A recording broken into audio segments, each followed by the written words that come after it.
Ladies and gentlemen, welcome back to Sporting Mentality. I know it's been a while. It's been probably over a month, but I went on like a 2-week vacation, and then after that, I was trying to get caught up. And now that we finally have some, NBA content, the NFL draft is coming up. Expect me to be a little bit more consistent. But whenever I have something to talk about, I'm gonna be talking about it on here. So be sure to leave a like and subscribe. And turn on post notifications so you don't miss any other posts. And if you guys are listening to this podcast anywhere else except YouTube, be sure to leave a 5-star review. And if you want to listen on YouTube, just look up Sporting Mentality over here on YT. Now, today I'm going to be going over each matchup in the NBA playoffs and predicting who's going to come out on top in the first round. I'm not going to predict the entire playoffs because, I kind of want to see more of these teams play. I want to see more games.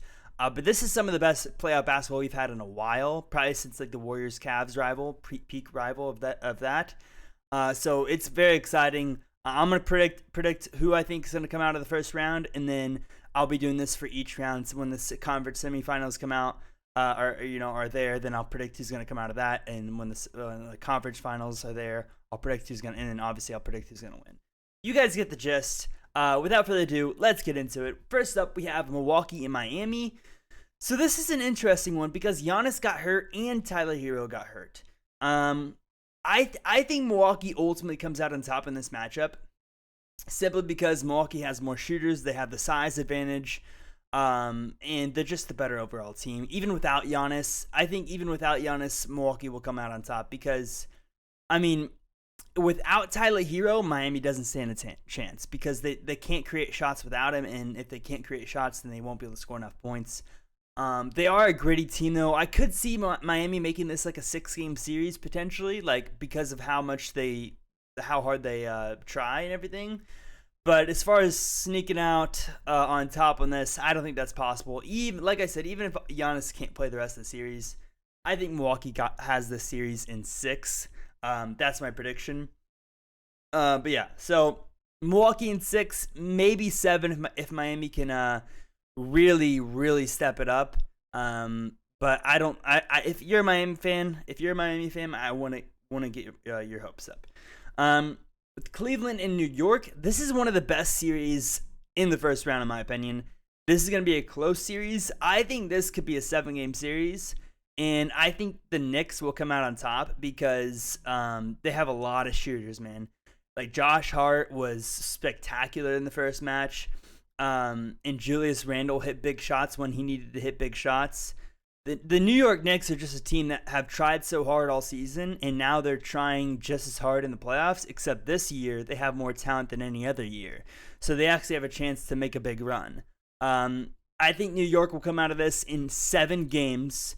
I think it'll be close, but like I said, in 7 games, maybe Cleveland can pull it off. Maybe Cleveland will be in the conference semifinals against Milwaukee. But honestly, I would love to see New York versus Milwaukee. I think that would be a hell of a series. And ultimately, I just think I value Julius Randle as like a star now. Like he's almost like a superstar. He's been an all-star already, and he only had 19 and 10 in the first game, but this is a guy that could drop 30 and 15, 40 and 15. Like that's the type of guy Julius Randle is. So I'm excited to see this series playing out, but it seems like Donovan Mitchell and Darius Garland, when they're on the floor at the same time, they still haven't quite figured that out. So like as far as like chemistry wise and just like being able to have the ball a fair amount for each one, like which one should have the ball more when they're on the court at the same time, and it seems like over there in Cleveland they could have a more optimal system and lineup at times than what they do, and I feel like for that reason New York will have the advantage because they have better fits and everything. But yeah, I predict Knicks in 7 versus Cleveland. Next up we have Philadelphia and Brooklyn. I love Brooklyn, dude. I think they won the KD trade. Damn near. Because they got so many assets out of it, and Mikal Bridges. Mikal Bridges has been playing just as good as KD almost. Like, I know that sounds crazy to say, but he's been averaging, 25, 5 and 5, something like that on great efficiency. Like, they aren't going to win this series. I think this is a 5-game series, and Philadelphia wins. I think Brooklyn might take 1. But, this Brooklyn team is so fun to watch. But like I said, you can't stop Embiid. They were double teaming Embiid And when you double team Embiid, it gives everybody else on the court more shots, more open looks, like Tobias Harris and James Harden. So I think Philadelphia takes this in 5, but I do love Brooklyn, and I would love to see them somehow come out of this, but I don't think that's possible, especially with Embiid and Harden. That duo is going to be scary. And speaking of scary, we have Boston. So Boston blew out Atlanta. I think Atlanta was like 5 for 29 from threes. I expect them to shoot better, so I do expect Atlanta to at least take one of these games. But I could see Boston sweeping Atlanta and taking this in 4. We know what Boston's capable of. One thing that I am scared of, though, for the Boston Celtics, like moving forward, is that Jaylen Brown, he cut his finger and then he reopened it after like getting it stitched up. So that's kind of scary for them. If I was a Boston fan, I'd be concerned, especially in round 2 against the Sixers. That's going to be a concern if Jaylen Brown can't get that hand healed. Like if I was the Celtics, if they win game 2, I'm setting out Jaylen Brown in game 3. Just to let that hand heal and try to get as much advantage as I can. Moving on to the West. That was the East. Moving on to the West now, which I think is honestly more exciting than the East. We have Denver and Minnesota. Denver's going to win this. Timberwolves have just like ruined their entire chances just with chemistry issues. You can just see there's just so much. It's just so awkward watching them. Like Rudy Gobert and Kyle Anderson on the floor at the same time when they just like punched each other and made a whole entire scene like during a game. I mean, and they can't stop Jokic. Denver's a good team. Do I think they're going to win it all? No.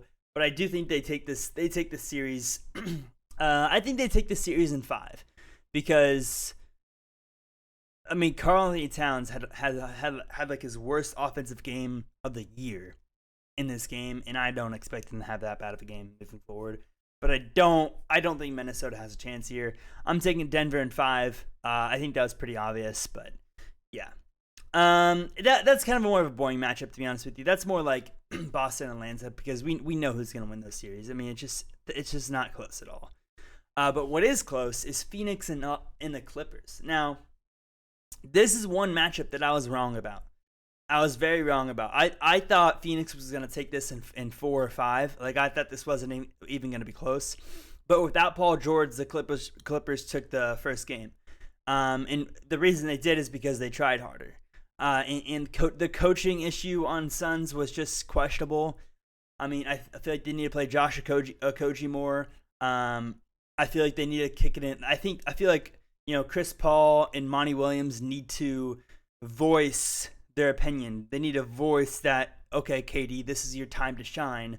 Start taking over instead of, just awkwardly just playing system basketball, whatever. At some point, you're going to have to let the superstar take over, and KD just didn't do that in this game. And Russell Westbrook had his worst shooting night of possibly his career, and he won the game for the Clippers just because I feel like he's kind of on a revenge tour, and everybody's saying that he doesn't have it anymore offensively, so now he's just playing hard on defense, and that's what got him this win, to be honest with you. Norman Powell and Bones Highland had good nights. And Mason Plumlee, like that unit and then Kawhi Leonard jumping 40, obviously. But the Clippers have a chance here. They have a chance to come out of there if Phoenix can't figure it out. But I think they will. I think Phoenix will figure it out, especially after getting a look at first, after the game 1. I think Phoenix will figure it out, but I think this will go to 6. I think this will go to 6, maybe even 7, and Phoenix will ultimately come out on top. But hey, if Paul George can somehow come back and it's like a 2-2 series for game 5, watch out, Phoenix. Watch out. I know you're the favorites on a lot of people's list. But if Paul George can come back somehow before the series ends, I would be crossing my fingers. That's all I'm saying. Next up, so I have Phoenix winning that in 6. But next up, or 7. Next up, we have Sacramento and Golden State. So Sacramento won 126-123 in the first matchup. This is the first game for Andrew Wiggins coming back. He played good in 28 minutes, looked gassed by the end of the game, though. Obviously, I mean, he's been out for, 25 games, whatever it has. So he's going to get more reps. He's going to get better. And then other than that, I mean, like Sacramento, I believe they had more offensive rebounds. They won the rebound game. De'Aaron Fox dropped 40. I mean, you can't let him just like run all over you like he did in game one. So they're gonna have to figure out that defensive matchup. But Golden State, it's gonna be interesting because I like Golden State's chances of stealing a game in Sacramento more than I do Sacramento stealing a game in Golden State. But if Sacramento goes up 2-0 here, I mean, Golden State could be looking in trouble. I do think this is a 6-game series and Golden State will win. I'm confident that they aren't worried. They're not gonna get in their head or whatever.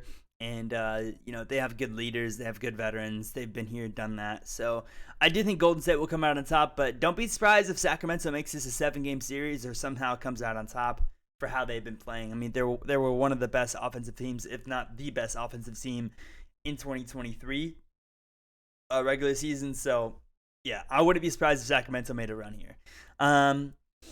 But ultimately, you have Golden State winning that in 6 or 7, similar with Phoenix against LA. Against Clippers. Now, the last matchup, my favorite one to talk about because LeBron James. We have the Lakers versus the Grizzlies. I think the Lakers will pull this out in 6. Now, the reason I say 6 is, and maybe even 7. This might be a 7-game series, but I'm gonna say 6 because I'm confident. I think Memphis will sneak two past the Lakers because the Lakers are notorious for letting their foot off the pedal, especially like just in any situation, which is so stupid. I can't believe like they just like I hate when teams just like get complacent right off the bat. Like that's just so stupid. But they won by 16 points in the first game. Rui Hachimura looked like LeBron Hachimura. Like he just looked like a LeBron out there, and LeBron could finally take a step back and let the young guys take over. He didn't have to, pull out the 30-year-old prime LeBron in this game. He can actually sit back and rest a little bit and allow Rui Hachimura to have his best game of his career, dropping 30 points, shooting on a crazy efficiency. And then you have Austin Reeves playing good defense and dropping 23. And I believe he dropped 12 points in the fourth quarter or the third quarter, something like that. So those two played great. And then you have Anthony Davis, who apparently couldn't even feel his arm, but then had 7 blocks, 20 points, and like 16 boards or something like that. I don't know if he had 16 boards, but I know he had 7 blocks. I need to look at the stats. Anyways, the Lakers played phenomenal in this game. That Ja Morant injury is scary if you're the Grizzlies. They already said that they're not sure if he's going to be able to play on Wednesday, so that's scary. But yeah. So we'll just have to see. Fellas. We'll have to see what the Grizzlies can do here. I had the Lakers winning in 6. I think even if Rui Hachimura and Austin Reeves don't play like they did, you have LeBron who can always turn it on at 40 years old, 38. But anyways, so to recap a little bit, in the East I have Milwaukee winning against Miami. I have New York winning against Cleveland. I have Philadelphia winning against Brooklyn. I have Boston beating Atlanta. Then I have Denver beating Minnesota. 2 close matchups here in the West. Phoenix and the Clippers could go either way, in my opinion. And I think Golden State will win the Kings matchup, but I do think the Kings could potentially come out on top there, and then have the Lakers beating the Grizzlies in 6. So let me know what you guys think about this, prediction. Let me know your picks in the comments below, and if your team is in here and if they're doing good. But I appreciate you guys watching. Be sure to drop a like and subscribe if you're on YouTube. Like I said, leave a 5-star review if you're anywhere else. And I appreciate you guys listening, and I will see you guys in the next one. Peace out.